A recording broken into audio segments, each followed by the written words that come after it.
Hey everyone, this is a clip from a recent episode of the Men of Steel podcast where we talk about Superman and Superman adjacent topics. If you enjoy this clip, check out the podcast. You can find it at certainpov.com or wherever you get your shows. Yeah, I mean, this had such a cultural force behind it. Like, I played the video game adaptation of this before I actually read the comic. Like, it was, yeah. Wow. Because that I could just get a Blockbuster and came out pretty quickly after this all. No one knows no one knows what Blockbuster is, Casey. Sorry, kids. Blockbuster is a now defunct chain of rental stores because it used to be, when there was physical media, as the default way for you to consume anything, where you would go and you would pay like $4 to $6, depending on how new a product was, to rent a thing for the weekend, or in some cases, if it was like really a hot item, for only one night.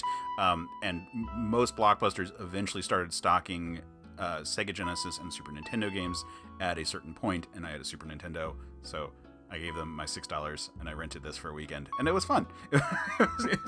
It's a fairly fun Super Nintendo beat 'em up. Weekend rental video games, like not to completely distract, but man, I loved weekend rental video games. Pay your, well, it wasn't $6 for us. It was $10 here in New Zealand, which is about $6 US. And yeah, you can try just a variety of things, and if it's shit, it doesn't matter, you know? Yeah. And sometimes, weirdly, like, you'd have, like, better energy because it was a rental. There was one time where I remember buying a video game, or getting a game as a gift. I shouldn't say buying it, because I didn't have disposable income. I didn't know what money was. Who would trust me with money? Who does trust me with money anymore? Idiots. People who are making mistakes. Yeah. They're the ones who trust me with money now. But I remember this total video game tangent. But at one point, there was a game that I was having trouble with the first level. And I remember thinking that this wouldn't be happening if this were a rental. Maybe I should rent the game, which is the dumbest idea I've ever had. Well, no, you could get lucky sometimes because somebody might have traded or rented it the week before. They might have beaten a couple levels for you. And so you jump in and like, oh, crap, it's always done. Yeah. Yes. I rented, oh my God, what was it?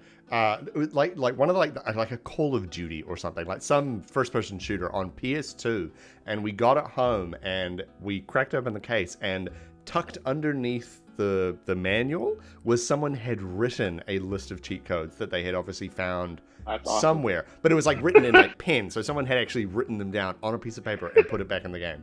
And I was like, whoever you are, bless you.